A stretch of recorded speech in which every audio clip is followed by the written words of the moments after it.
A very warm welcome to all of you to my channel. This side the studious girl, welcoming you all to my channel, and today we are going to continue with the part 2 for same chapter 2, Kings, Farmers and Towns for class 12th.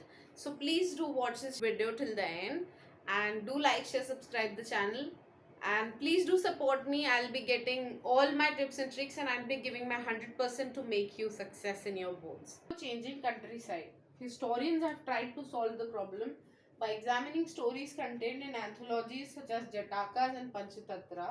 ये तो हम लोगों ने सुनी है. Many of these stories probably originated as popular oral tales that were later committed to writing. इसमें ज़्यादातर वो टेल्स हैं जो हमने ओरली सुनी है और वो बाद में लोगों ने सुनते सुनते किसी ने नोट डाउन कर दी. तो ये वो टेल्स हैं. Jatakas were written in Pali around the middle first millennium CE. Jatakas किस लैंग्वेज में लिखी हुई है? पाली में लिखी हुई है. This is a MCQ question. One story known as Ganda Tindu Jataka describes the plight of the subjects of a wicked king. ये स्टोरी याद रखना कि अगर पूछे जाता है कई बार केस स्टडी में कि कौन से राजा ने तो कौन सी स्टोरी में एक विकेड किंग के बारे में लिखा हुआ है, तो वो गंडा Tindu जटाका. As this story indicates, the relationship between a king and his subjects, especially the rural population, could often be strained. Kings frequently tried to fill their coffers by demanding high taxes, and peasants particularly found such demands oppressive. जैसे मैंने अभी बोला था कि रुद्रदमन का ये achievement था कि उन्होंने बिना प्रजा पर टैक्स इम्पोज किए ये लेख रिपेयर कराई थी. तो वही चीज़ यहाँ लिखी है इसी स्टोरी में कि किंग्स और उनके मिनिस्टर्स वगैरह के बीच में क्या रिलेशंस रहते थे वो बताए गए हैं गंडा टेंडू जटाका में. कि वो लोग अपने कॉफर्स फिल करना चाहते थे, तिजोरी जिसे बोलते हैं, तो वो फिल करना चाहते थे. उसके लिए वो टैक्स इम्पोज करते थे जिसको पीसेंट्स ऑप्रेसिव फील करते थे उस चीज़ के लेके. Escaping into the forest remain an option as reflected in the Jataka story. फिर गंडा टिंडू जटाका के बाद ये वाली एक हेडिंग है, सब हेडिंग है जटाका टेल्स में. तो उस हेडिंग में इस स्टोरी में लास्ट में ये पता चला है कि लोगों के पास जब हाई टैक्सेस जाते थे तो एक ही ऑप्शन बचता था कि वो फॉरेस्ट में जाके रहने लग जाएं. Meanwhile, other strategies aimed at increasing production to meet growing demand for taxes also came to be adopted. These are few strategies for increasing production which people in Magad used at that point of time. So the first one was the shift to plough agriculture, which spread in fertile alluvial river valleys such as those of Ganga and the Kaveri. From 6th century BC, the iron-tipped plowshare was used to turn the alluvial in areas had high rainfall. Okay, so पहले वो शायद हाथ से या किसी और चीज़ से खेती करते होंगे. तो यहाँ पर लिखा है कि उन्होंने फिर प्लो एग्रीकल्चर शुरू कर दिया था, जैसे कि आजकल होता है कॉमन में. जो फर्टाइल एलुवियल रिवर वैलीज में स्प्रेड थी ये रीजन, वहाँ पर गंगा और कावेरी का वाटर भी उन्हें मिल जाता था. और वो आयरन टिप प्लो शेयर, जो पॉइंटेड आयरन होता है जो प्लो पे, उससे वो एलुवियल सॉइल को पलट लेते थे, मतलब खुदाई कर लेते थे, और फिर वहाँ पर अच्छी खासी बारिश भी होती थी. Second reason is in some part of the Ganga valley production of paddy was dramatically increased by the production of transplantation, although this meant back-breaking work for the producers. तो गंगा वैली में वो लोग पैडी मतलब राइस, वो rice उगाते थे जो अच्छा खासा. जब ट्रांसप्लांटेशन टेक्निक उन्होंने यूज़ करनी शुरू करी तो वो उगने लगा था काफ़ी अच्छी क्वांटिटी में, बट वो काफ़ी बैक ब्रेकिंग था, मतलब बहुत एफर्ट्स लगते थे उसके प्रोडक्शन में प्रोड्यूसर को करने के लिए. बट ट्रांसप्लांटेशन एक टेक्निक थी जो मैं बताती हूँ. पहले वो एक जगह पे पहली चीज़ कि राइस काफ़ी वाटर कंज्यूम करता है राइस का सीड, तो वो राइस को उगाने के लिए काफ़ी वाटर लॉक्ड एरिया चाहिए. तो वहाँ पर वो उगाते थे जहाँ पे काफ़ी अच्छी अवेलेबिलिटी हो पानी की, वहाँ पर वो उगाते थे. जब वो इतना उग जाता था ना, ऑलमोस्ट इतना हाइट का, उसके बाद वो उसको वहाँ से काट देते थे.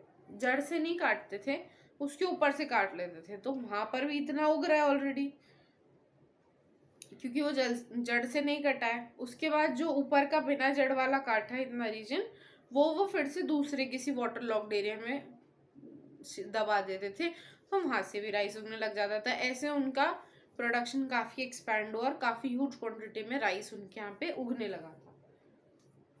Now third comes another strategy adopted to increase agriculture production was the use of irrigation through wells, tanks and less commonly canals. Communities as well as individuals organized the construction of irrigation work. पहली चीज़ कि वो irrigation वहाँ पे उन्होंने use करना शुरू कर दिया था टैंक से, बहुत कम कैनल्स अवेलेबल थी उनसे भी. और लास्टली फिर उन लोगों ने इरिगेशन का काम कई बार इंडिविजुअल जिनके पास ज़्यादा पैसा होता था वो कर देते थे, नहीं तो वो लोग कॉमनली पूल करते थे, थोड़ा थोड़ा पैसा सबने डाला और फिर लास्टली वो इरिगेशन का, अगर उन्हें ट्यूबवेल की ज़रूरत है तो वो करा दी वैसे. Fourth, the iron ploughshare. Iron का प्लो यूज़ करने से, जो फर्स्ट पॉइंट में था, उससे उनके एग्रीकल्चर प्रोडक्टिविटी में काफ़ी ग्रोथ हुई. Its use was restricted to certain parts of the subcontinent. अब देखो, जैसे हम अब भी है कि उत्तराखंड में तो वहाँ पे तुम प्लो नहीं चला सकते ना, वहाँ पे फ्लैट लैंड नहीं है, वहाँ पे माउंटेन्स है. तो वही चीज़ इसमें भी लिखी है कि प्लो कुछ ही रीजन में चल सकता था हमारे सब कॉन्टिनेंट में जो इंडिया है. तो cultivators in areas which were semi arid was such as parts of Punjab and Rajasthan did not adopt it. जैसे आजकल तो पंजाब में फर्टाइल है, वीट की खेती होती है, बट उस टाइम पे शायद नहीं होगा, या फिर किसी और रीजन को पंजाब बोला जा रहा है उस टाइम पर. तो पंजाब में और राजस्थान में वो सेमी एरिड था उस टाइम पर, तो वहाँ पर इन लोगों ने ये प्लो एग्रीकल्चर नहीं अडॉप्ट किया था. Those living in hilly tracts in northeastern region and central parts of subcontinent practiced hoe agriculture which was suited to the terrain. वही चीज़ हिली एरियाज के लिए भी, जैसे आजकल जम्मू कश्मीर उत्तराखंड वाले रीजन है, वहाँ पर भी तुम प्लो नहीं यूज़ कर सकते क्योंकि फ्लैट लैंड नहीं है. तो वहाँ पर उन्होंने हो एक सिकल जैसा एक टूल होता है एग्रीकल्चर करने का, वो हो एग्रीकल्चर यूज़ करते थे वहाँ पर. ठीक है,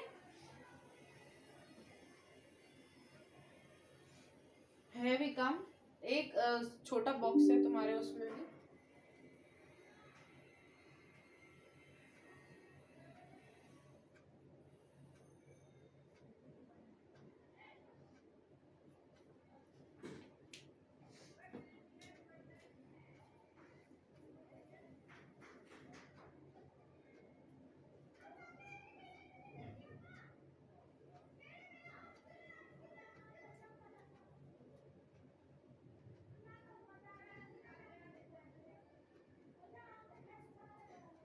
नाउ एक छोटा बॉक्स है आपके बुक में, उस पे गहपति हेडिंग है, तो ये उसके बारे में है. A gahapati was the owner master of head of household who exercised control over the women, children, slaves and workers who shared a common residence.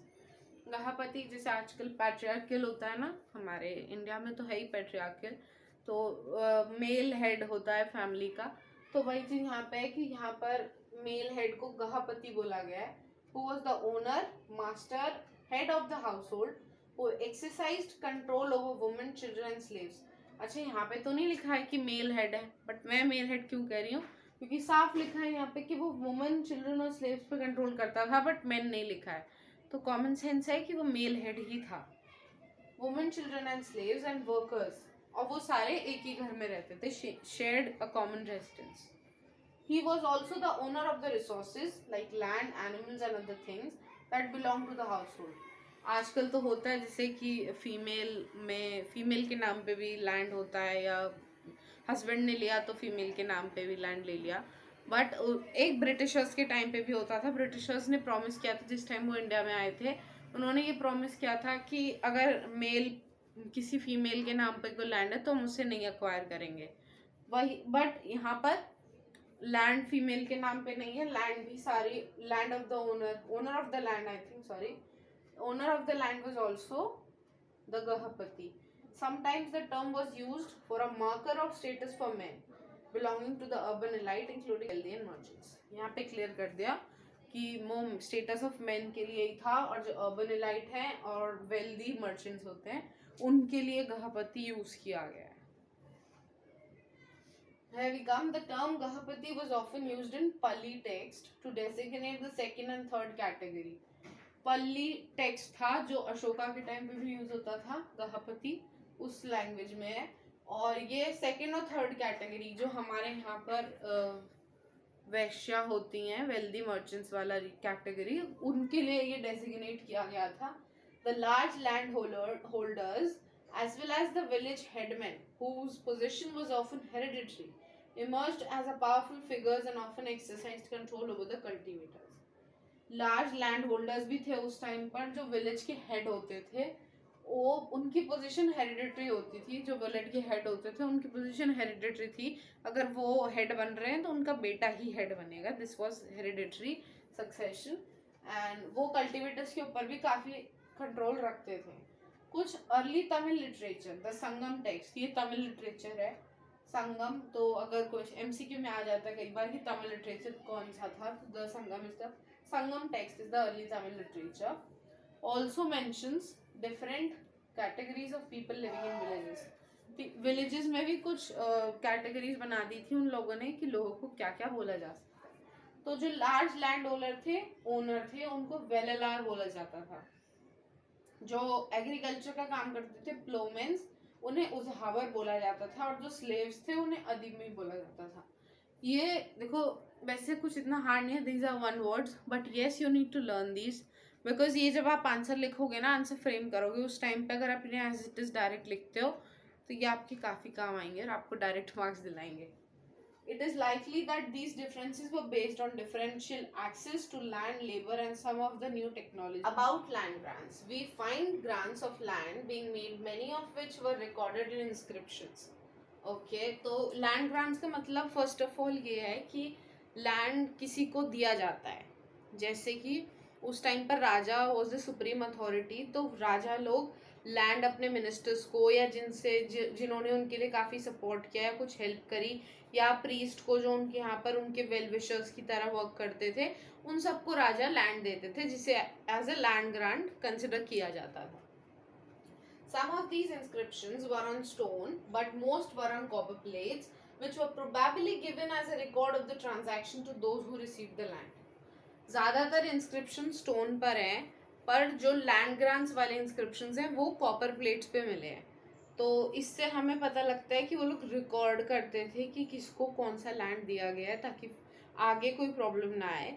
तो वो वही चीज़ यहाँ पे लिखी है कि स्टोन पर लिखे जाते थे इंस्क्रिप्शंस, बट ज़्यादातर जो लैंड ग्रांट्स की इंस्क्रिप्शन है वो कॉपर प्लेट पे मिले हैं, जिससे रिकॉर्ड रखा जा सके कि ट्रांजैक्शन कहाँ पे हुआ है और किसको हमने लैंड दिया था. Okay, so the records that have survived are generally about grants to religious institutions or to brahmins. वहाँ पर जैसे बोला जाता था ना कि दक्षिणा देनी है, तो वो क्यों देते थे? वो देते थे क्योंकि राजा ने उन्हें टीचर ने जो उस टाइम पर पढ़ाते थे उन्होंने उन्हें पढ़ाया है, इसलिए दक्षिणा दिया. जैसे आज हम फीस देते हैं, वो दक्षिणा देते थे. ऐसे ही राजा कभी खुश होता था तो वो दक्षिणा के तौर पे नहीं, बट वो उनसे खुश होकर वो उन्हें ऐसे लैंड ग्रांट्स दे देते थे कि हाँ ये लैंड आपका, आप रख लीजिए.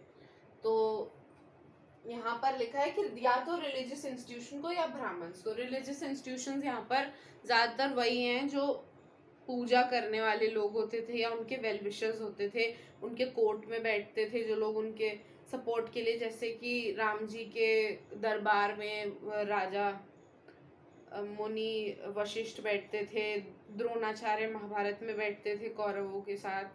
तो वो चीज़ें हैं कि ऐसे रिलीजियस इंस्टीट्यूशंस को या फिर ब्राह्मण्स को जो उनके लिए पूजा करते थे उनको लैंड ग्रांट्स दिए जाते थे. Most inscriptions were in Sanskrit, but in some cases, especially from the 7th century onwards, part of the inscription was in Sanskrit while the rest was in a local language such as Tamil or Telugu. ज़्यादातर inscription Sanskrit में मिली हैं, but कुछ time के बाद जो लिखा है यहाँ पे 7th century onwards, वहाँ पर जो मेन पोर्शन होता था जो पब्लिकली सेम होता था सबके इंस्क्रिप्शन में, उसे उन्होंने संस्कृत में ही रहने दिया. बट जिसका नाम हो गया, जिसका पता या एड्रेस जो भी वो लिखते होंगे, जो जगह दी गई है वो लिखते होंगे, तो वो उन्होंने लोकल लैंग्वेजेस में लिखनी शुरू कर दी जो ज़्यादातर तमिल या तेलुगु होती थी. I hope everything is going clear. So next we come to the exceptions to the land grants. Exceptions हैं कि ज़रूरी नहीं है कि सिर्फ रिलीजियस इंस्टीट्यूशन को या ब्राह्मण्स को ही दिए गए हों, कुछ एक्सेप्शंस हैं. जैसे कि आजकल भी होता है कि हर चीज़ में कुछ ना कुछ एक्सेप्शन होता है, जैसे अगर रूल बनाया गया कि ये कोई नहीं करेगा, तो एक्सेप्शंस हैं कि लोग वो चीज करते हैं, तो these are exceptions. Prabhavati Gupta was the daughter of one of the most important rulers in early Indian history, Chandragupta II. So Prabhavati Gupta, this is the picture which I could found on Google, so I cannot say anything about it. I am not confirmed, and there's no image given in the book itself. Prabhavati Gupta was the daughter to the ruler of Mauryan dynasty, who was Chandragupta II. Okay. She was married into another important ruling family, that of the Vakatakas, who were powerful in the Deccan. First of all, Deccan was the region of MP, the area near by MP and Maharashtra, some part of Maharashtra, that was called Deccan at that time. And Prabhavati Gupta was married to a ruling class of Deccan. Deccan में एक, जैसे यहाँ पर north side में मौर्यास थे, वैसे ही डेक्कन में वहाँ पर वाकाटाकास रूल कर रहे थे. तो प्रभावती गुप्ता वाकाटाकास की क्वीन थी, वहाँ पर उनकी शादी हुई थी. According to Sanskrit legal text, women were not suppose to have independent access to resources such as land. Sanskrit text में, वेदास में जो भी पूजा करने वाले लोगों ने, रूल्स पढ़ने वाले, धर्मशास्त्र सूत्रास पढ़ने वाले, वेद पढ़ने वाले ऋषि मुनियों ने बताया था, तो उन चीज़ों के हिसाब से ये बताया गया था कि वुमेन के पास इंडिपेंडेंट एक्सेस नहीं था लैंड का. मतलब जैसे आज की डेट में तो लेडीज वुमेन्स अपने हस्बैंड की प्रॉपर्टी, अपने पेरेंट्स की प्रॉपर्टी होल्ड करती हैं, बट उस टाइम पर कोई भी वुमेन के पास इंडिपेंडेंट एक्सेस नहीं था लैंड के लिए. However, the inscription indicates that Prabhavati had access to land which she then granted.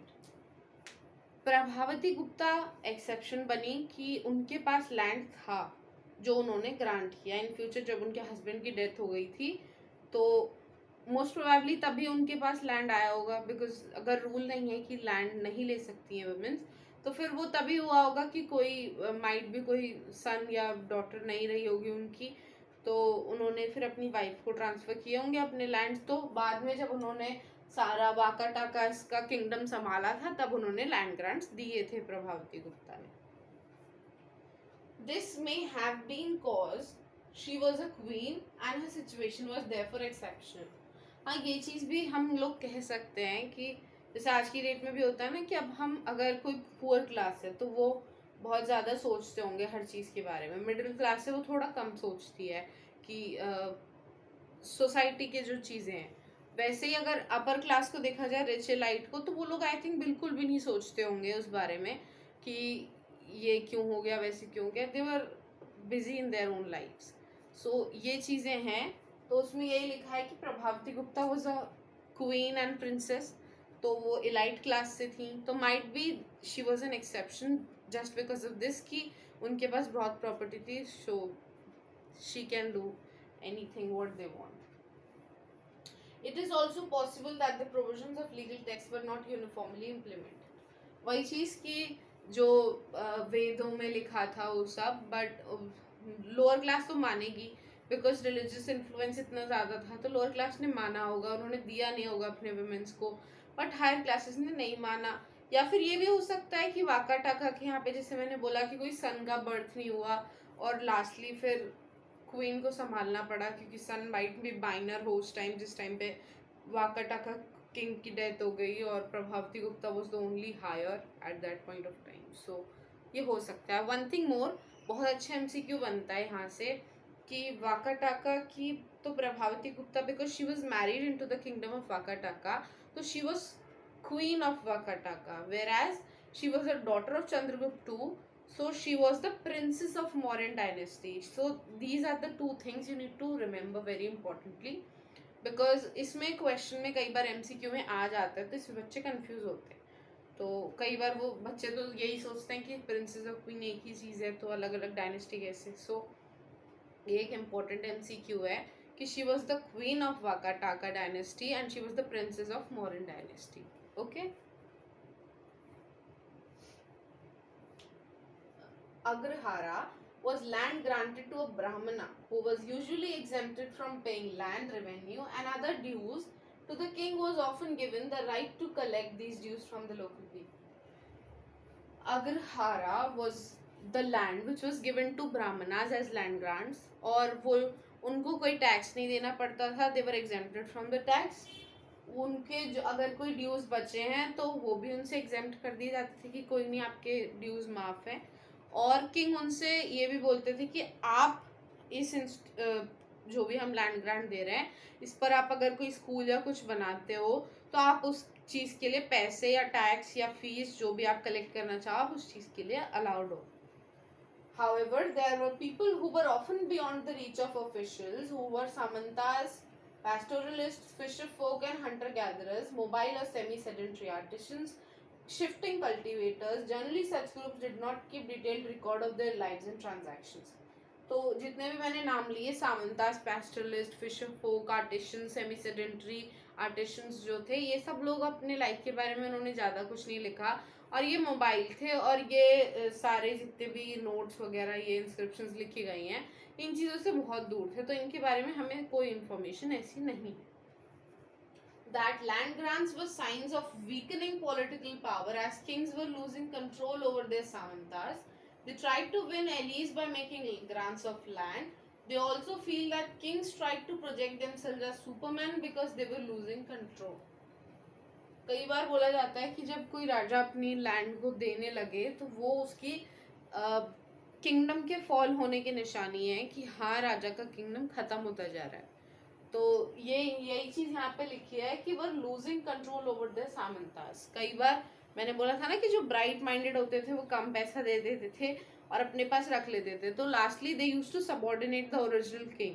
तो उसी चीज की निशानी है कि जब इतने लैंड ग्रांट्स होने लगे तो वो आदमी जब इतना पावरफुल हो गया तो अब राजा से बोलेगा मुझे ज्यादा से ज्यादा लैंड दो, तो वही हो गया ना कि लैंड ग्रांट्स दिए, तो इसकी निशानी है कि ये पॉलिटिकल पावर किंगडम की वीक होने लगी थी अगर एक ही पर्सन के पास इतने ज्यादा लैंड ग्रांट्स जा रहे थे।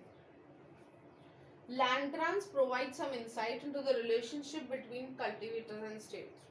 लैंड ग्रांट्स से कई बार ये भी पता चलता था अगर अलग अलग लोगों को अच्छे अच्छे लैंड ग्रांट्स जा रहे हैं खूब सारे, और ऐसा नहीं कि एक ही पर्सन के पास जा रहे हैं, अलग अलग मिनिस्टर्स पे नहीं, जो नीडी लोग थे या कोई ब्राह्मण कोई इंस्टीट्यूशन बनाने के लिए अगर उन लोगों के पास अच्छे अच्छे लैंड ग्रांट्स जा रहे हैं तो दिस मीन्स कि किंगडम का राजा जो है और जो लोग हैं या कल्टीवेटर्स हैं जिन्हें भी वो लैंड ग्रांट्स दे रहा है वो उनको सपोर्ट कर रहा है और उनको डेवलप करने में हेल्प कर रहा है। तो कई बार ये होता था कि ये land grants weakening political power का भी निशानी थे, और कई बार होता था कि ये लैंड ग्रांट्स से पता लग जाता था कि राजा अपनी प्रजा को कितना सपोर्ट करता है।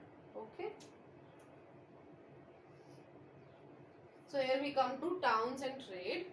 First of all I would like to give you a glance that this is an image, and this sometimes it comes in question paper, so you need to read each and every image of this types which is in the book. So these are also very important, and MCQ question generally comes from here. The gift of an image is the title for the image. This is an image from Mathura. From where? This is from Mathura. And pedestal पे प्राकृत में inscriptions यहाँ पे लिखे हुए हैं, आप अपनी book में देखना। इसमें एक वुमन का नाम लिखा हुआ है नागा पिया। ये कई बार आता है ये इमेज देख के कि आपने इस इंस्क्रिप्शन से कौन सी वुमन का नाम आइडेंटिफाई किया, तो woman was Nagapiya and she was a wife of goldsmith named Dharmaka installed this image in a shrine. Nagapiya का नाम लिखा हुआ है, और ये पिक्चर आई थिंक ये इंस्क्रिप्शन जब एग्जीक्यूशन हुई थी तो टूट गई है, बट यहाँ पर आई थिंक उन्हीं की इमेज होगी नागा पिया की। She was the wife of goldsmith Dharmaka, तो इनके वाइफ थी ये Nagapiya. So this is a question for MCQ, good question. We have seen that kings and ruling elites lived in fortified cities. Kings और ruling एलाइट्स fortified cities में रहते थे, वो जहाँ भी रहते थे उस चीज़ को अच्छे से गार्ड करके रखते थे। Although it is difficult to conduct extensive excavations at most sites today because people live in these areas, even today had a wide range of artifacts have been recovered. तो अब आज की डेट में तो अगर हम कुछ चीज़ जानना चाहें या फिर अब जैसे कि टूटी हुई मूर्ति अगर हम इससे ढूंढना शुरू करें तो वो चीज़ नहीं हो सकती, बिकॉज आज की डेट में जहाँ पर हम लोग को ये चीज़ें मिली है मथुरा में, वहाँ पे तो पूरी सिटीज़ डेवलप हो चुकी हैं, तो वहाँ पर खुदाई नहीं हो सकती है। सो this is also one of the thing. These include fine pottery bowls and dishes with a glossy finish known as northern black polished ware, probably used by rich people and ornaments, tools, weapons and vessels, figurines made of wide rail and terracotta. So these are also few of the question. The question comes from here, an MC question. But yes, northern black polished ware was the glossy finish material which was used for their we can say utensils or vessels in which the rich class elite of that time used to eat. Okay.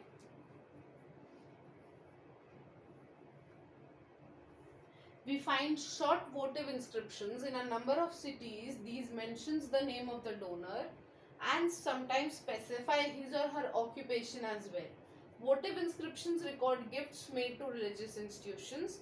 Okay so वोटिव inscriptions हमें कुछ cities में मिले हैं. वोटिव inscriptions होते थे तो जो short होते थे और हम लोगों को मेंशन कर रखा था उसमें कि किसने क्या चीज़ें डोनेट की हैं और उनका ऑक्यूपेशन भी बताते थे जिन्होंने डोनेट किया, उनका नाम भी बताते थे. और वोटिव इंस्क्रिप्शन ज़्यादातर वो चीज़ें रिकॉर्ड करती थी जो रिलीजियस इंस्टीट्यूशन को लोग गिफ्ट देते थे. जैसे लैंड ग्रांट्स तो कॉपर प्लेट्स पे ज़्यादातर रिकॉर्ड होते थे, पर वोटिव इंस्क्रिप्शंस में और अगर कोई चीज़ें रिलीजियस इंस्टीट्यूशन को ग्रांट की गई हैं जैसे गिफ्ट्स, तो वो चीज़ें वोटिव इंस्क्रिप्शंस में मेंशन होती थी. Sometimes guilds or shrenis organization of craft producers and merchants are mentioned as well. These guilds probably procured raw materials, regulated production and marketed the finished product. ये guilds और shrenis group of organisation होते थे जहाँ पर merchants और सारे workers काम करते थे, क्राफ्ट प्रोड्यूसर्स. तो ये सारा एक साथ इकट्ठा कर लेते थे, कुछ थोड़ा तुम ले आए थोड़ा हम ले आए, तो ये लोग पूल करके अपना काम कर रहे थे. Successful merchants at that point of time were designated as Masattuvan. One thing I would like to tell once again that yes, these are keywords and these are a bit typical than our local or common language, but yes, you need to learn them because these are the keywords. If you are going to add these exact keywords in your answer, the examiner or the checker will be thinking that yes, the child has read in NCERT, and that is one of the main thing you need to do to get thorough with your chapter or your book. So please do read the NCERTs and do learn the keywords as written in the book. So yes, successful merchants were designated as Masattuvan in which language? In Tamil language. Sethis and Satvahas in Prakrit, and could become enormously rich. So what was it? Masattuvan in which language? In Tamil language. Sethis and Satvahas. Sethis and Satvahas were in Prakrit. Okay. Spices, especially pepper, were in high demand in the Roman Empire. Which spice was in high demand in Roman? Pepper. Pepper were in high demand in Roman Empire, as were textiles and medicinal plants. And these were all transported across the Arabian Sea to the Mediterranean. मतलब Romans को बहुत demand थी, तो हम लोग पहले से ही पढ़ते आ रहे हैं कि रोमन्स हमारे यहाँ पे स्पाइसेस वगैरह, टेक्सटाइल, मेडिकल थिंग्स जो हमारे यहाँ पे अवेलेबल है और उनके यहाँ पे नहीं थी, वो उन लोगों को बहुत ज़्यादा एक्सपोर्ट करते थे अपने एरिया में. तो वो अरेबियन सी से लेके मेडिटेरियन सी तक ट्रांसपोर्ट की जाती थी.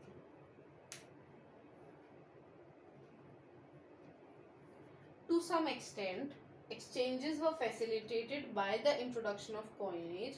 Punch-marked coins made up of silver and copper were amongst the earliest to be minted. So first point here says, now we are going to come across the economic exchanges which are going to be happening there. तो यहाँ पे लिखा गया है कि introduction of coinage से वहाँ पर गिव एंड टेक शुरू हो गया था, एक्सचेंज ऑफ कमोडिटीज जिसे हम आजकल ट्रेड बोलते हैं. और पंच मार्क्ड कॉइन्स उस टाइम यूज होते थे जो सिल्वर और कॉपर के होते थे, और मिंट भी उसी टाइम होते थे. Numismatists have studied these and other coins to reconstruct possible commercial networks. Numismatists are those persons who have knowledge about the coins, और वो आर्कियोलॉजी डिपार्टमेंट में ही होते हैं, बट वो स्पेसिफिकली कॉइन्स की स्टडी करके रखते हैं. तो yes, numismatist also help in knowing about the coins and reconstructing what were their networks, because जहाँ जहाँ के हमारे पास coins मिलेंगे और न्यूमिस्मैटिक्स पता चल जाएगा उन्हें, जैसे कि वो स्टडी करके हैं तो उन्हें पता चलेगा कि ये अरेबिया का है, ये यूरोप का है, ये रोमन का है, ये साउथ का है, ये इंडिया के मुगल एम्पायर का है, या अशोका के एम्पायर का है। तो वो चीज़ें पता चल जाएंगी उन्हें, तो उससे पता लगेगा कि किस एम्पायर में कहाँ कहाँ पे ट्रेड होता था। क्योंकि अगर मुगल एम्पायर ने अशोका एम्पायर के साथ ट्रेड किया तो अशोका एम्पायर में मुगल एम्पायर के कॉइन्स भी मिलेंगे एक्सकवेशन के टाइम पे, और मुगल एम्पायर के पास अशोका के भी मिलेंगे।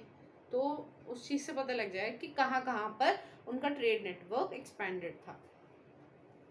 Now I think it would be a bit visible to you, and this is all about the coins. Now we are going to study about their economic things, how they used to do it. So you can have a glance of it and then I'm going to explain you. Okay.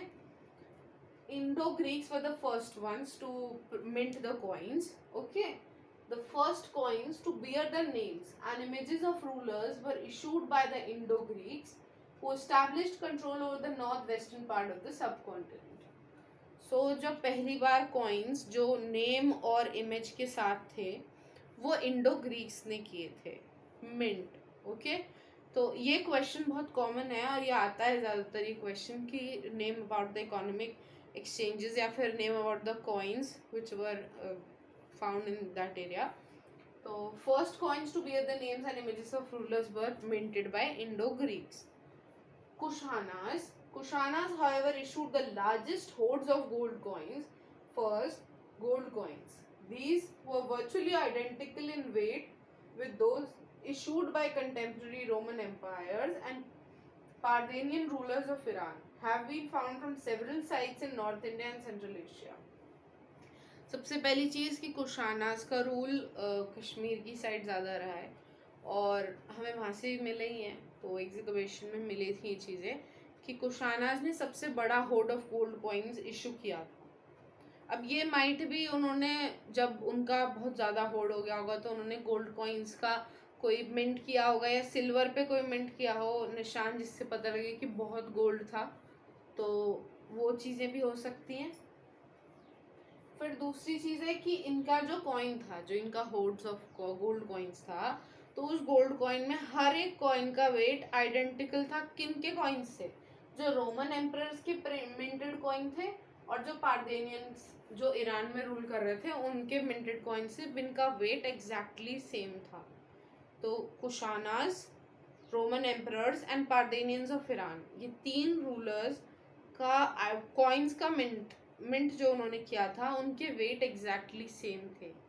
So these were the three and Kushanas issued the largest hold of gold coins. Roman coins पे आते हैं. Hoards of Roman coins have been found from archaeological sites in South India. It is obvious that networks of trade were not confined within the political boundaries. South India was not a part of the Roman Empire, but there were close connections through trade. Roman coins हमें मिले हैं south India में बहुत ज़्यादा.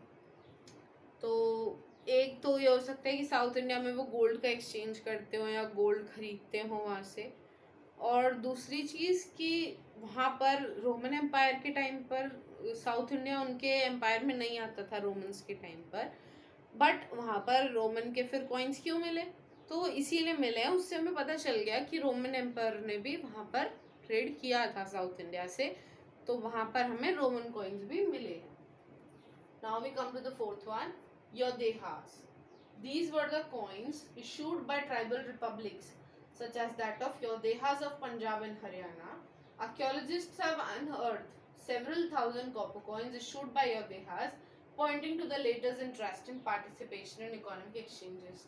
एक चीज़ जैसे अगर हम किसी किंगडम के कॉइन्स देखें, यहाँ पे हमने इंडो ग्रीक्स पढ़ा तो वो गोल्ड में इशू किए. अब ये ट्राइबल्स पढ़े हमने योदेहास, तो ट्राइबल्स के पास तो इतना एक्सेस नहीं होगा गोल्ड का. तो देखा ना आपने, डिफरेंस दिख गया ना कि ट्राइबल्स ने इशू किए कॉपर के कॉइन्स और रूलर्स ने इशू किए गोल्ड के coins. So this is the difference. तो योदेहास ट्राइबल रिपब्लिक्स थे जो पंजाब और हरियाणा में मिलते थे, उन्होंने कॉपर कॉइन्स इशू किए. इस चीज़ से आपको एक चीज़ और पता चलेगी कि ट्राइबल लोग भी पीछे नहीं रहना चाहते थे, उन्होंने इशू किया. उन्होंने कॉपर के मिंट किए और उन्होंने उस चीज़ से ही अपना ट्रेड रिलेशन बनाना शुरू कर दिया।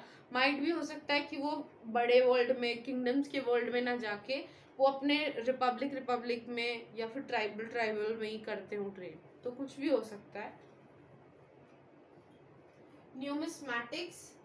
Numismatics is the study of coins, including visual elements such as scripts and images, metallurgical analysis, and the context in which they have been found. Numismatist is the person who studies or collects the coin. Numismatist is the person who studies and collects the coins of various time or various period of history. Purity. The most spectacular gold coins were issued by the Gupta rulers. The earliest issues are remarkable for their purity. Gupta rulers के coins मैंने आपको part 1 में सबसे पहले दिखाए थे। वो Gupta rulers की पार्ट, उसमें गुप्ता रूलर्स को सबसे प्योर गोल्ड के कॉइन्स इशू करने के लिए जाना गया है। तो गुप्ता रूलर्स के पास माइट भी सबसे अच्छा एक्सेस रहा होगा गोल्ड का उस टाइम पर। तो ये चीज़ थी। और एक चीज़ और मैं आपको बताना चाहूँगी, एक बहुत बड़ा एमसीक्यू आता है रोमन कॉइन्स के पार्ट से, कि रोमन कॉइन्स का पार्ट नहीं था south India, but still Romans ने साउथ इंडिया के साथ ट्रेड किया है, क्योंकि साउथ इंडिया में रोमन के हमें कॉइन्स मिले। तो ये एक एमसीक्यू आता है कि what can we assume that we find Roman coins in South India. तो इस चीज़ से हमें ये पता चलता है कि the trade was not confined to the territorial boundaries. तो ये एक एग्जैक्ट एमसीक्यू आता है। मैं इसीलिए बोल रही हूँ कि आप लोग एनसीईआरटी इतना अच्छे से रीड कर लो कि आपको अगर एनसीईआरटी की कहीं भी कोई लाइन होगी तो आप तुरंत समझ जाएंगे उस चीज़ को। आपको by heart and soul NCERT read करनी है। तो एग्जैक्ट एमसीक्यू आता है, देखो यहाँ पे लिखा है, South India was not a part of the Roman empire but there were close connections through trade. Archaeological site में लिखा है, it is obvious that networks of trade were not confined within political boundaries. तो यही same statement answer थी मेरे question की, जो मैंने अभी बोला था कि रोमन एम्पायर के कॉइन्स हमारे साउथ इंडिया में कैसे मिले। इस चीज़ से क्या इंडिकेट होता है? तो इस चीज़ से ये इंडिकेट होता है कि उस टाइम पर ट्रेड सिर्फ network of trade were not confined within political boundaries, सिर्फ पॉलिटिकल बाउंड्रीज के अंदर ट्रेड नहीं होता था उस टाइम पर भी, वो लोग अक्रॉस द वर्ल्ड ट्रेड करते थे।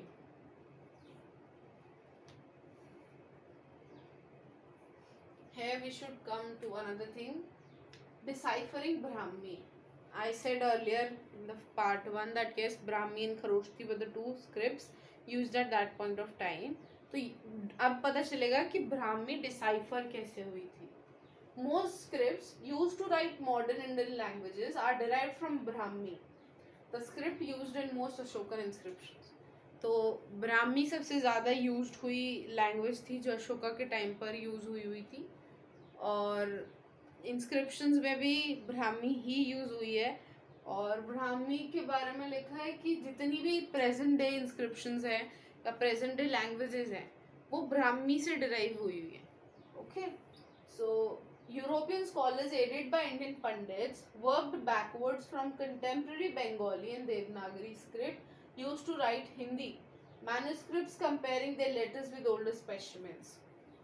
यूरोपियन स्कॉलर्स और इंडियन पंडित्स ने एक साथ मिलकर, here pandits denotes to those who were the studious scholars, तो उन लोगों ने मिलकर एक साथ बैठकर उन्होंने अपनी लैंग्वेज से और पंडित्स ने अपनी संस्कृत से मैच कर के कोशिश करी कि कैसे कुछ तो बैठ जाए, कुछ मैच कर जाए, या कुछ लेटर्स मिसप्लेस्ड हो तो उन्हें संस्कृत के लैंग्वेज से रिप्लेस कर दिया जाए।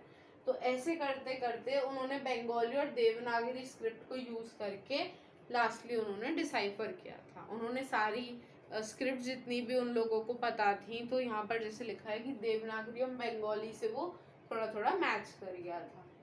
Scholars who studied early inscriptions sometimes assumed these were in Sanskrit, although the earliest inscriptions were in fact in Prakrit. Scholars को लगा कि ये जितनी भी उन्हें इंस्क्रिप्शन मिली हैं जो उन्होंने डिसाइफर करने की कोशिश की है वो सारी संस्कृत में है, बट बाद में पता चला कि वो प्राकृत से है। तो इससे पता चलता है कि ब्राह्मी तो अर्लीस्ट थी, उसके बाद प्राकृत बोली जाती है, फिर पाली बोली जाती है। तो इससे पता चल रहा है कि सब इंटर रिलेटेड है, एक बनी तो उससे दूसरी बन गई, दूसरी बनी तो उससे तीसरी बन गई। तो यही चीज़ है, जैसे इन लोगों ने प्राकृत को संस्कृत अज्यूम कर लिया, तो यस यही चीज़ है कि इंटरलिंक थी, इसीलिए ये सेम लग रही थी उन लोगों को भी। It was only after decades of painstaking investigation by several epigraphists that James Prinsep was able to decipher Ashokan Brahmi in 1838. This is a particular year in which Brahmi was deciphered by James Prinsep, so it is a very important MCQ. Do remember it. How Kharoshti was read. The story of the decipherment of Kharoshti, the script used in inscriptions in the northwest, is different. कैसे Kharosthi decipher हुई, इसकी थोड़ी story different है. Here find of coins of Indo-Greek kings who ruled over the area have facilitated matters. तो जब हमें Indo-Greek Kings के coins मिले थे तो उन चीज़ों से हमें लगा कि हाँ ये भी कोई लैंग्वेज है. These coins contain the names of kings written in Greek and Kharosthi. तो इंडो-ग्रीक था कॉइन, तो उसमें ग्रीक में लिखा होगा कुछ ना कुछ ज़रूर, क्योंकि ग्रीक के राजा ने इशू किए हैं तो ग्रीक का ही कुछ लिखा होगा, और खरोष्टी में भी थोड़ा बहुत कुछ लिखा हुआ था उस पर. So European scholars who could read the former compared the letters.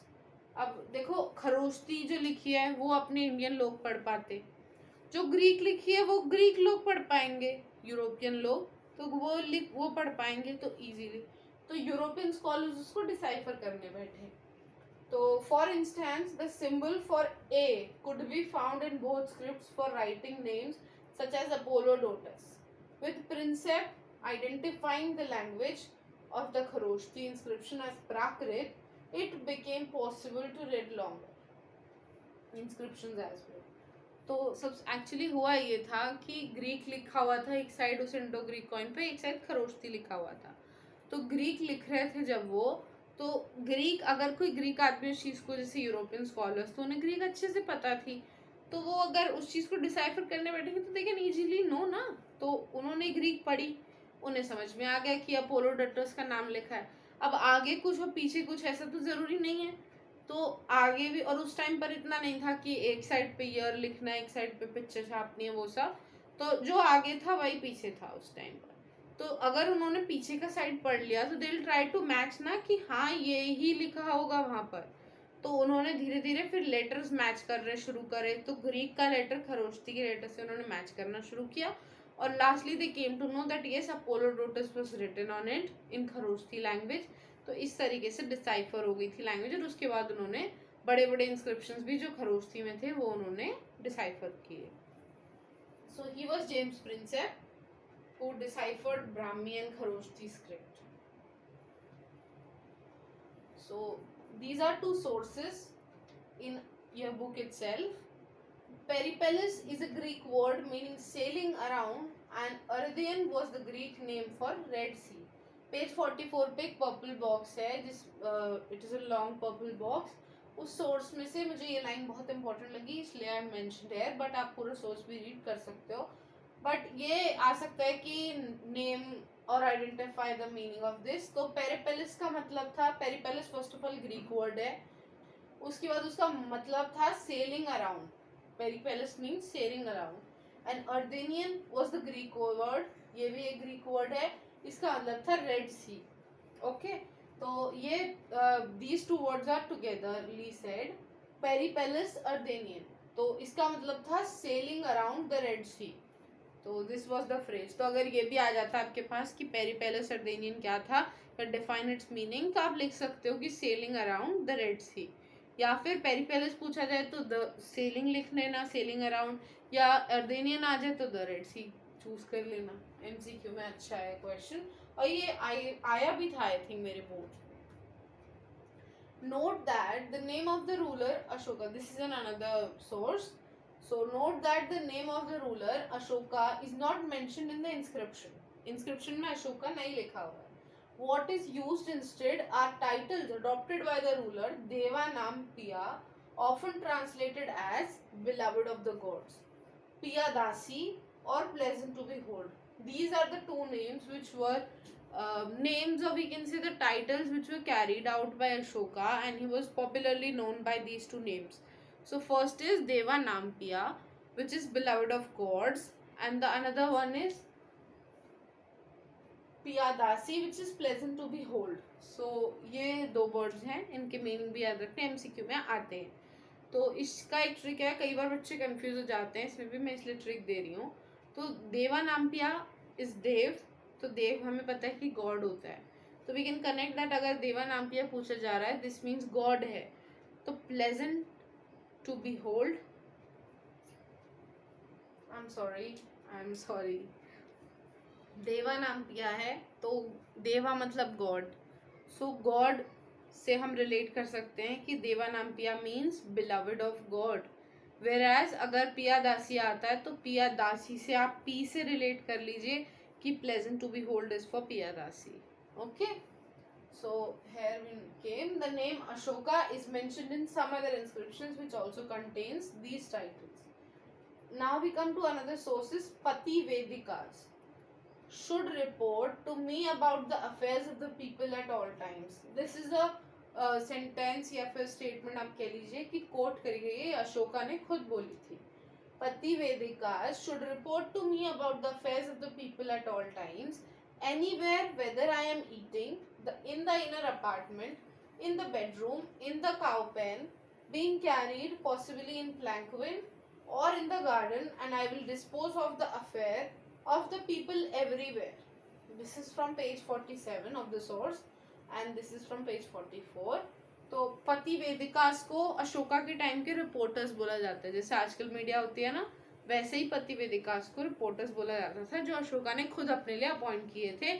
और उन्होंने, अशोका ने पति वेदिकास को इतना अथॉरिटी दिया था, पति वेदिकास को इतना अथॉरिटी दे दिया था कि अगर वो खा रहे हैं अपने अपार्टमेंट में, अपने बेडरूम में, या कुछ काम कर रहे हैं, कहीं जा रहे हैं, जो डोला में बैठते थे उस टाइम पर लोग, जो उनके सर्वेंट्स उठाते थे, वो अगर वहां से भी, अगर उसमें भी कहीं जा रहे हैं, तो pativedakas has the right that he inform the Ashoka, या फिर कोई भी राजा होगा तो वो उन्हें इन्फॉर्म करेंगे, और वो वहीं के वहीं उसको डिस्पोज करेंगे उस मैटर को. अगर उस चीज के लिए हेयरिंग भी लगती है, तो पति वेदिकास के कहने पर the ruler will organise the hearing immediately. Okay, तो ये रिपोर्टर्स होते थे. तो कई बार पूछे जाते हैं कि पति वेदिकास आर इक्वल टू, तो आप रिपोर्टर्स चूज कर सकते हो आराम से. So now we come to the very last topic of our chapter, limitation of inscriptional evidence. There are technical limitations. First, letters are very faintly engraved and thus reconstruction is uncertain. पहले तो एक ये बहुत बड़ी चीज़ है कि आज की डेट में भी हमें इतनी पुरानी चीज़ें लिखने को मिल रही हैं, देखने को मिल रही हैं, बिकॉज इतना टाइम हो गया है कि चीज़ें खराब होती हैं. अगर कोई स्टील पे या स्टोन पे तो मैं नहीं कहती, बट हाँ, जो चीज़ें पेपर की लिखी हुई हैं, जैसे वेद हैं, हमने कभी नहीं पढ़े, हमने कहीं नहीं देखे. अब हमें नहीं पता ना क्या है, कहाँ लिखा है, हमें नहीं पता है, because they were written on palm leaf और whether they were written on pages, we don't know even. तो हमें नहीं पता है कि वो चीज़ें कहाँ हैं. तो जो हमें चीज़ें मिल रही हैं, वो we are blessed that we are able to read those things, because I think आने वाले और 500 सालों में वो चीज़ें भी उन बच्चों को नहीं मिलेंगी जो आज हम पढ़ रहे हैं. या फिर हम आजकल मॉन्यूमेंट्स देख लेते हैं, जैसे दिल्ली में कुतुब मीनार है, रेड फोर्ट है, अभी these things are stable, but I think आने वाले 100,000 सालों में वो लोग भी, कुछ कलामिटीज होंगी, कुछ चीज़ें होंगी, वो जैसे आज तक धीरे धीरे डिटीरियोरेट हो रहे हैं, वो आई थिंक 1000 साल बाद वो बिल्कुल ख़त्म हो जाएंगे. तो वो बच्चे या तो बुक में पढ़ेंगे या तो बुक में भी नहीं पढ़ेंगे, because they will not exist at that point of time. तो वी आर ब्लेस्ड कि हमें सारी चीज़ें मिल रही हैं. तो यहाँ पे हम देख रहे हैं कि जो इंस्क्रिप्शंस हमें मिल रही हैं, उन चीज़ों के लिमिटेशंस क्या है. Letters are very faintly engraved, thus reconstructions are uncertain. अब इंस्क्रिप्शन जब लिखी जाती थी उस टाइम पेन तो होते नहीं थे, तो लेट ऑफ कोर्स जब हम आजकल अगर देखते हैं तो पेन भी, अगर कोई हमारी पुरानी स्कूल की कॉपी पढ़ी हो तो आप लोग कभी देखना कि वो पेन भी लाइट हो जाता है, पेपर येलो हो जाता है. तो जब 10 सालों के अंदर ये चीज़ हो सकती है, तो 100,000 साल तो इज़ वेरी लॉन्ग पीरियड. तो लेटर्स फेंट हो जाते हैं और रिकंस्ट्रक्शन काफी मुश्किल हो जाता है उस चीज का. इंस्क्रिप्शंस में बी डैमेज्ड और लेटर्स मिसिंग. जो इंस्क्रिप्शन अगर उन्होंने पेज पे या पत्थर पे, क्योंकि पत्थर भी एक साल में तो नहीं, 100 साल में, 500 सालों में तो पत्थर भी गलेगा या खराब होगा, कुछ तो टूटेगा, कुछ तो होगा ना, तो उससे वो चीज़ें भी गड़बड़ हो जाती थी। तो इंस्क्रिप्शंस भी डैमेज या फिर लेटर्स उसके गायब हो सकते थे, क्योंकि टूटेगा तो कहीं तो खोएगा ना, तो लेटर नहीं मिलेगा जो उस टूटे हुए हिस्से पे होगा. It is not always easy to be sure about the exact meaning of the words used in inscription, some of which may be specific to a particular place or time. एक चीज़ और है कि लैंग्वेज बैरियर बहुत बड़ा है. तो अगर हम आज की डेट में किसी को कुछ बोलते हैं तो वो हमारे लिए वो चीज़ है. बट आई थिंक अगर आप समझिए कि हम इंडियन हैं और कोई फॉरेनर मेरे सामने है, अब मैं उससे बोलूँ कि नमस्ते, और कुछ कंट्रीज में होता है ना कि हाथ जोड़ के झुकना या बो डाउन करना गलत है, तो उन कंट्रीज में अगर मैं जाके बो डाउन करूँगी तो व्हाट दिल थिंक ना कि हमारे लिए, हमारे एरिया के लिए ठीक नहीं है, ये गलत आदमी है, क्योंकि उनके यहाँ पर तो बो डाउन मना है और हम अपना कल्चर फॉलो कर रहे हैं. तो ये हो गया ना मिसमैनेज जिसे बोलते हैं. तो वही चीज़ है कि जो उन टाइम के इंस्क्रिप्शन पे लिखा है, अब डिसाइफर तो हमारे टाइम के लोगों ने किया है ना, तो अब हम लोगों ने तो अपने हिसाब से ज्यूम कर लिया कि हाँ, अगर यहाँ पे ज्वेल्स मिले हैं तो ज्वेलरी होगी, यहाँ पे स्टोन कपड़े मिले हैं या फिर यहाँ पे बर्तन मिले हैं तो यहाँ पर वो होंगे बर्तन, तो किचन रहती होगी किसी की, तो वो तो हमने अज्यूम किया है, बट हमें नहीं पता ना व्हाट वाज द रियलिटी. तो वही चीज़ यहाँ पे लिखी है कि जो उन्होंने लिखा है ज़रूरी नहीं है जो उन्होंने लिखा उसे हमने समझा, जो हम समझ रहे हैं एक्चुअली वो ही उन्होंने लिखा. हो सकता है उनका लिखने का मतलब जो उन्होंने इंस्क्रिप्शन में लिखा वो कुछ और हो और हम लोग कुछ और समझ रहे हैं. Although several thousand inscriptions have been discovered, not all have been deciphered and published and translated. काफ़ी thousands of inscriptions हमें मिली थी, बट अभी भी सारी पब्लिश नहीं हुई हैं, सारी डिसाइफर नहीं हो पाई हैं. जैसे कि हरप्पन सिविलाइजेशन सबसे बड़ा एग्जाम्पल है हमारे सामने कि वो अभी तक भी डिसाइफर नहीं हो पाया बिकॉज उसकी लैंग्वेज और स्टाइल ऑफ राइटिंग बहुत डिफरेंट था. तो yes, besides many more inscriptions must have existed which have not survived the ravages of time. और भी हो सकता है कि हमें सिर्फ थाउजेंड्स मिली, हो सकता है लाख करोड़ इंस्क्रिप्शंस हो, तो वो भी हमें नहीं मिल पाई हैं बिकॉज हमसे पहले 2001 में भुज में इतना बड़ा वो आया था अर्थक्वेक. उससे पहले भी काफ़ी कैलामिटीज़, कभी कहीं बाढ़ आती है, अभी भी मॉनसून चल रहा है, कभी कहीं बाढ़ आ जाती है, उस चीज़ में रिसोर्सेज डिस्ट्रॉय होते हैं.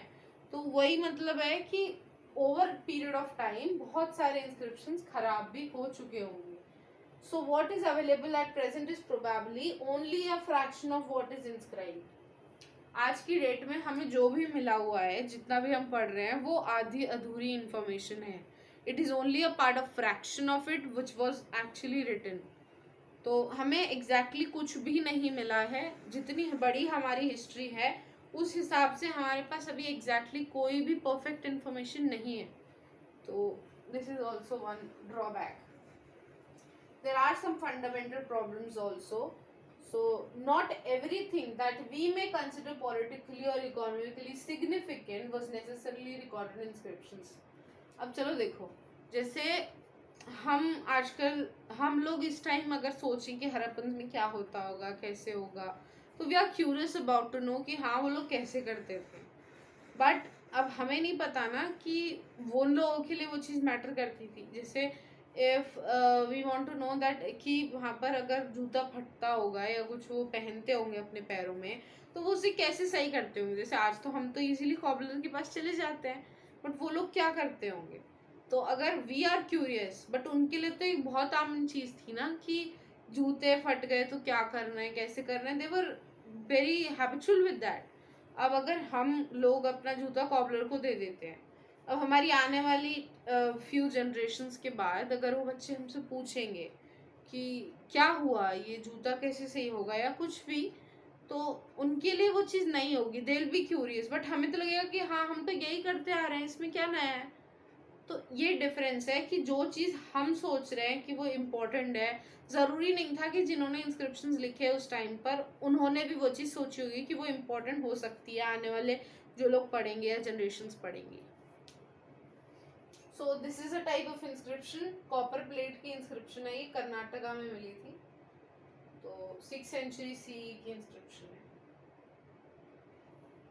अच्छा, अब मैं एक या दो मैप्स है मेरे पास जो मैंने इम्पोर्टेंट समझे हैं, तो you need to go through it. And NCERT में तो जो भी लिखा है सब पढ़ो, मैप्स लिखे हैं मैप देखो, बाकी जैसा आपकी टीचर्स आपको वो कर्नाटका में मिली थी, तो 6th सेंचुरी सी की इंस्क्रिप्शन है।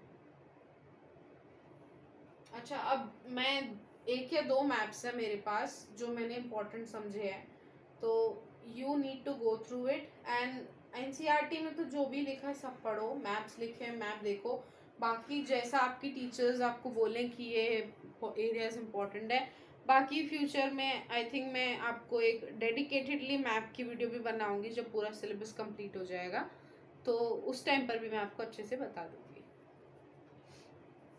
ये है कि अशोका के इंस्क्रिप्शंस कहाँ कहाँ पर डिस्ट्रीब्यूटेड थे, ये वो एरियाज मार्क्ड है यहाँ पे। तो जो रेड में है मेजर रॉक एडिक्ट्स है, जितने भी रेड एरियाज दिख रहे हैं वहाँ पर रॉक पर इंस्क्रिप्शंस मिले हैं। जो माइनर, जो पर्पल कलर है वो माइनर रॉक एडिक्ट्स, मतलब छोटी छोटी चीजें, कुछ खास इतनी इंपॉर्टेंट नहीं। और जो ब्लू कलर में है वहाँ पर पिलर्स खड़े हैं। ओके, तो देखो first of all I said कि Girnar inscription was a very important one, तो आ गया ना मेजर रॉक एडिक्ट्स में।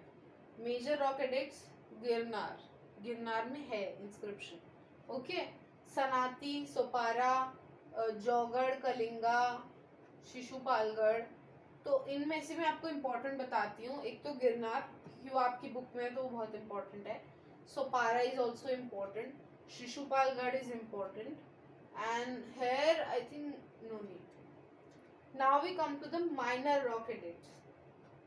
Minor rock edicts is no one is very much important as far as my concern, क्योंकि मेरी टीचर ने मुझे नहीं बताया था। बट अगर आपकी टीचर कोई बोले कोई एरिया स्पेसिफिक, तो you can read that too. Pillar inscriptions, pillar inscription में कुछ इम्पोर्टेंट है, जैसे मेरठ हो गया, तोपरा हो गया, कौशाम्बी हो गया, Sanchi, Sarnath, and here you go Patliputra. So these are few areas where Ashokan inscriptions have been found. Specifically the rock edicts, major ones, minor ones, and pillar inscriptions. Sarnath तो हम सबको पता ही है। Allahabad pillar inscription is also very famous, तो इलाहाबाद भी आ सकता है यहाँ पर somewhere. Here we come to the early states and their capitals. तो ये भी एक काफ़ी इम्पोर्टेंट मैप है, इसमें भी मैं बता देती हूँ क्या इम्पोर्टेंट हो सकता है।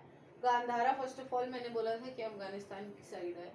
Takshashila is important, Indraprastha where Maharashtra Mahabharata was happened everything. Ahichchhatra is also important, यहाँ पर केव्स हैं, ड्राइंग्स हैं काफ़ी ओल्ड स्टाइल में जो बहुत पुरानी प्रिजर्व्ड है। Mathura is here, Kuru, Panchala, these were the Mahajanpadas. Shravasti is the area of Ashokan rule. Koshala, Varanasi, Koshambi, Ujjaini, Avanti, and here you go Rajgir, Magad, Vaishali, Varji, Kushinagar. These much. Kushinagar was the area where Lord Buddha was died. Lord Buddha died. So yes, these were the few important ones. These include the Mahajanpadas and the early state and capitals. तो ये भी important है जितनी मैंने आपको बोली। So yes, now we come to the end of the session for part 2 itself. Now I'll be coming up with another chapter for class 12th, chapter 3. And अभी तक तो मैं सोच रही थी कि मैं 11th 12th simultaneously करूँगी, but मेरा schedule थोड़ा hectic हो रहा है, so I'll be following up with class 12 first because that is the board class, and then I'll be connecting to class 12 as soon as I feel that yes, I'm getting up to the area where the children will be feeling safe after watching my video, as their pre-boards will be upcoming in areas around I think December. So yes, do comment me below that when are your pre-boards starting. So I hope my video will be helpful, and I am giving my 110% to complete your syllabus as soon as possible. So do read the NCERT, guys. That's the key. I'm again and again saying that that's the key for your success in boards. Do read the NCERT. Do not leave anything. If you have any query, do comment down below. I'll try to answer your question and query as soon as possible. And make notes for yourself, or if you feel like you can read from the book, do read it from the book itself. No need for notes.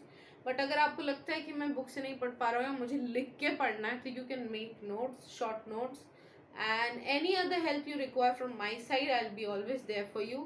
So do comment down below anytime and I'll be surely replying you back.